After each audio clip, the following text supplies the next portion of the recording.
Judge Weimer, Judge Weimer, Judge Weimer. I'm finding out that your prosecutor is in a lot of trouble. Judge Weimer, what have you gotten yourself implicated in?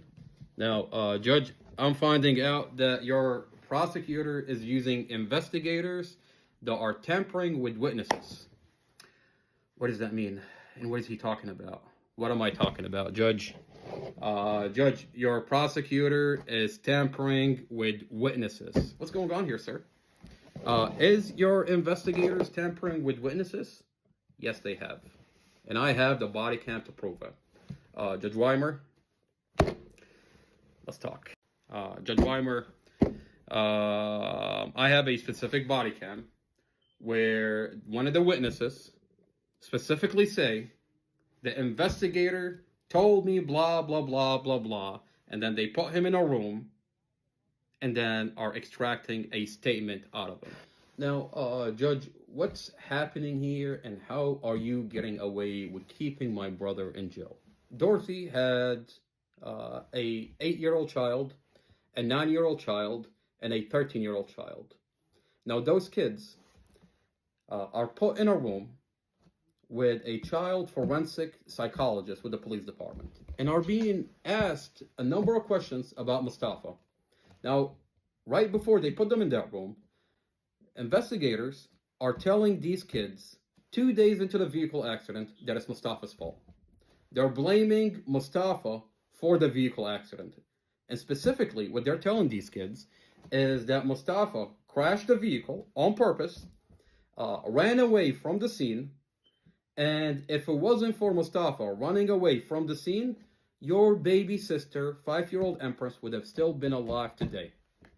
Now, we know that's not true, because we have a body cam where Mustafa is helicoptered to the hospital. Mustafa was in a coma. According to the hospital, Mustafa was lost consciousness for 30 minutes. Woke up in the hospital. All he was asking for is his family. And we have that body cam. All you see him is breaking down and crying and asking about his family.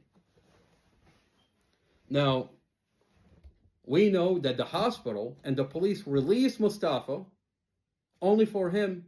His number one priority is the kids. He went to the apartment and is checking on the kids. And you can see him on video. We have that video. So my question is, what is the investigators doing telling those kids, an 8-year-old child, a 9-year-old child, a 13-year-old child, that Mustafa did this on purpose, only to put them in a room 2 days into the accident, and then ask them a number of questions about Mustafa? I mean, those kids just lost their mother. They need someone to blame, and you have the police department fill in the gap and give them someone to blame. Your mom's boyfriend, they tell the kids, your mom's boyfriend killed your mom on purpose, and then put them in a room, and then ask them a number of questions about Mustafa, and then use those answers. I mean, what do you want the kids to say? You just told them the guy killed his mom. What do you want them to say? They're going to say everything negative in the book about Mustafa. You just told them that he killed their mom. I mean, I have Jaden, the 13-year-old child. He says, Mom always told me to trust Mustafa.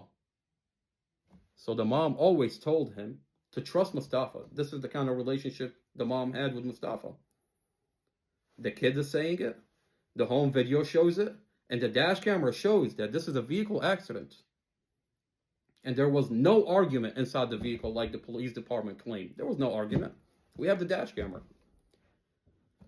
Jaden, 13-year-old Jaden, says, Mom always told me to trust Mustafa, but after the investigator told me that Mustafa crashed the vehicle on purpose, ran away from the scene, left my baby sister in the car, and my baby sister, Empress, would have still been alive today if Mustafa hadn't ran away. That's what the investigators are telling this kid. And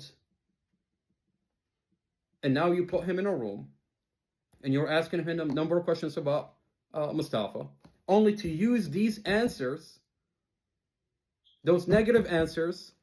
I mean, if I was Jaden, what do you want this kid to say? You just told him that Mustafa killed your mom. And you ask him a number of questions, and then take these answers and then use them as witness statements against Mustafa. Judge Weimer, I think your prosecutor is in trouble. She's in trouble because this body cam is being released, and now the community is watching Dorothy's kids that are being used as witnesses were tampered with before they put them in a room with a child forensic psychologist with the police department. I mean, if we didn't have this body cam, sir, we wouldn't have found that out because it's not in the police report. In the police report, it doesn't say that the investigator told Jaden, Dorothy's child, that Mustafa did this on purpose before you put him in a room. Now that we know that, how do you think this is going to play out for Prosecutor Sarah Sammy? Prosecutor, your investigator tampered with the witnesses. You knew about this police body cam, and that's why you went to Judge Weimer and you had him seal it off. Now I'll tell you one thing, Judge Weimer. The fact that now I have this body cam that shows Dorothy's other child is talking about the investigators told me that Mustafa did this on purpose 2 days into it.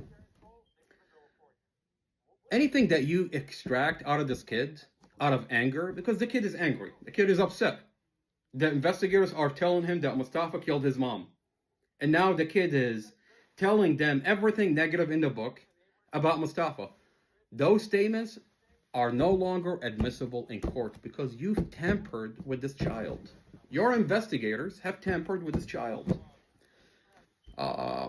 Those investigators, their cell phones are going to get subpoenaed. Glenn Ford, the neighbor, his cell phone is going to get subpoenaed. The neighbor, Kim Coleman, her cell phone is going to get subpoenaed. The conversation they had with the prosecutor, her cell phone is going to get subpoenaed. What kind of conversation did they have back and forth before they put those kids in a room and extracted statement from them against Mustafa? Amy Hodgkins, her cell phone is going to get subpoenaed. Investigator Davis, Investigator Drum, Investigator Mason. I mean, I've got Investigator Drum's wife on the phone when he's talking to Amy Hodgkins, one of the witnesses. Now, you don't think Amy Hodgkins' cell phone is going to get subpoenaed? What I'm trying to tell you here, sir, is your Prosecutor Sarah Sammy, is in big trouble. The fact that she used investigators to tamper with witnesses to extract statements from them. These statements are no longer admissible in court. The fact that you've tampered with this kid before you put him in a room and had him sit down with a child forensic psychologist with the police department is no longer admissible in court. Judge, what have you gotten yourself implicated in, sir? Sealing off these body cams have concealed this material from the community. But now that I have these body cams, the community is watching what your prosecutor and what your investigator are doing, and is watching what you're doing by concealing these body cams.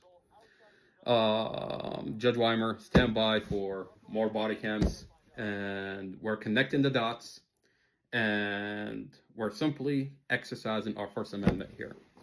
You can't come after me for releasing body cams, sir. We're just trying to get to the bottom of the truth. Last time I checked, I'm exercising my First Amendment.